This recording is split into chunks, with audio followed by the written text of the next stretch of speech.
Monopoly for Millennials, how to play. The rules are the same as regular Monopoly, except for these changes. For a refresher of those rules, check out this video. The object of the game is to have the most experience. During setup, give each player $100. Mix up and put the experience chips face down on the board.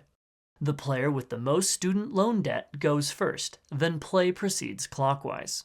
Properties have been replaced with destinations that you discover by purchasing them. You don't have to discover a destination if you don't want to.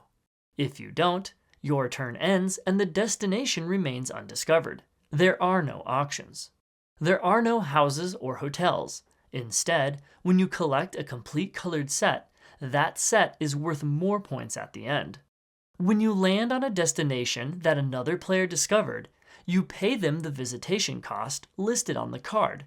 Then both of you take one experience chip from the center pile.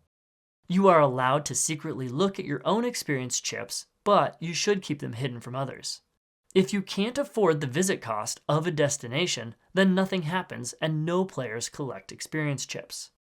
When you land on or pass go, collect $20 from the bank.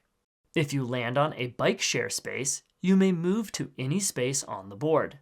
Pay the bank $10 for each bike space you pass, including the one you started on. If you pass go while doing this, you do not collect $20.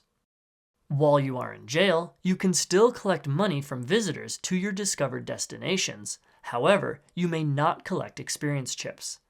The cost to get out of jail is $15. Once you get out of jail, no matter how, you collect one experience chip. You can buy, trade, or swap destinations with other players like normal, but you may not buy, trade, or sell experience chips. If you can't afford a chance or community chest fee and have no destinations to sell, after paying all you have, your turn ends and nothing else happens. The game ends when all the destinations have been discovered.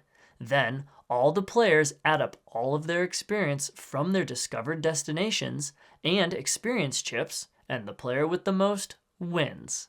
If there is a tie, then the tied player with the most money wins.